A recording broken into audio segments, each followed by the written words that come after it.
ഡൽഹി നിയമസഭാ തെരഞ്ഞെടുപ്പിൽ ജനകീയ പദ്ധതികൾ ലക്ഷ്യമിട്ട് ബി.ജെ.പിയുടെ പ്രകടന പത്രിക ഇന്ന് പുറത്തിറക്കും. സ്ത്രീകൾക്കും വിദ്യാർത്ഥികൾക്കും മുൻഗണന നൽകുന്നതാകും പ്രകടന പത്രിക. തെരഞ്ഞെടുപ്പിൽ നാമനിർദ്ദേശ പത്രിക സമർപ്പിക്കുന്നതിനുള്ള അവസാന ദിവസം ഇന്നാണ്.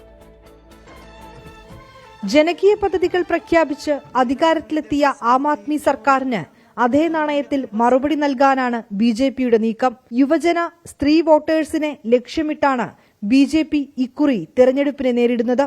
സ്ത്രീകൾക്ക് പ്രതിമാസ സാമ്പത്തിക സഹായ പദ്ധതി, വിദ്യാർത്ഥികൾക്കും മുതിർന്ന പൌരന്മാർക്കും സൌജന്യ ബസ് യാത്ര, ഡൽഹി നിവാസികൾക്കായി പ്രത്യേക ഇൻഷുറൻസ് തുടങ്ങിയ പദ്ധതികൾ പ്രകടന പത്രികയിൽ ഉൾപ്പെടുത്തിയേക്കും. ബി.ജെ.പിയുടെ പ്രകടന പത്രികയെ പരിഹസിച്ച അരവിന്ദ് കെജ്രിവാൾ രംഗത്തെത്തി.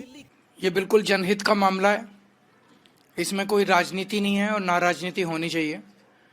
और मैं उम्मीद करता हूं कि हमारे बच्चों के लिए, युवाओं के लिए प्रधानमंत्री जी इसे ज़रूर स्वीकार करेंगे और चुनाव ख़त्म होने के बाद हम बसों में फ्री बस सफ़र कर देंगे स्टूडेंट्स का और मेट्रो के अंदर 50% कंसेशन बच्चों को हम देंगे. മെട്രോയിൽ വിദ്യാർത്ഥികൾക്ക് 50% കൺസെഷൻ നൽകണമെന്നാവശ്യപ്പെട്ട് അരവിന്ദ് കെജ്രിവാൾ പ്രധാനമന്ത്രി നരേന്ദ്രമോദിക്ക് കത്തയച്ചു.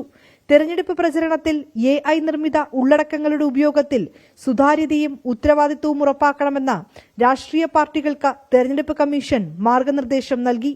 24 ഡൽഹി.